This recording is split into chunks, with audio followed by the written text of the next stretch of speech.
എന്റെ അധരങ്ങൾ അസത്യം പറയുകയില്ല, എന്റെ നാവ് വഞ്ചന ഉരുവിടുകയില്ല. നിങ്ങൾ ശരിയെന്ന് ഞാൻ പറയുകയോ അതൊരിക്കലുമില്ല.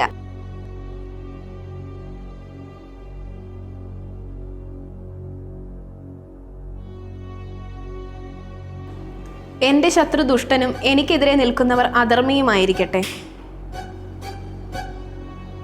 കരണ്ട് പോവാൻ കണ്ട സമയം.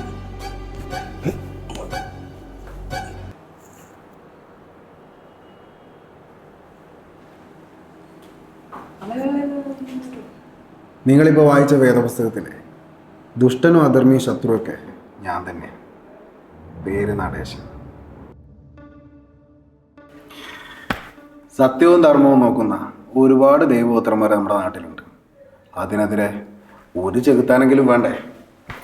തനിക്കറിയോ, ഞാൻ വളരെ താഴേക്കടയിൽ നിന്ന് കഷ്ടപ്പെട്ടാണ് ഇവിടെ വരെ എത്തിയത്. ഇപ്പം പറയാൻ കൊള്ളാവുന്നതും കൊള്ളാത്തതുമായിട്ടുള്ള ഒരുപാട് ബിസിനസ്സുകളും എനിക്കുണ്ട്. CI മോഹൻദാസിൻ്റെ മെക്കെട്ട് കയറാൻ വന്നുകൊണ്ടാണ് അവനെ കൊന്നത്. ഇനി അതിനെതിരെ താൻ കോടതിയിൽ സാക്ഷി പറയാൻ പോകണ്ട. അങ്ങനെ എന്തെങ്കിലും സംഭവിച്ചാൽ ആദ്യം ഞാൻ തന്നെ കൊല്ലും.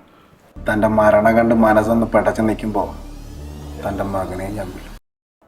ഇത് രണ്ടൂപ്പി കള്ളിൻ്റെ പുറത്ത് കൊച്ചിയിലെ ലോക്കൽ ഗുണ്ടകൾ പറയുന്ന വാക്കല്ല. കൊല്ലുമെന്ന് പറഞ്ഞാൽ നടേശൻ കൊന്നിരിക്കും.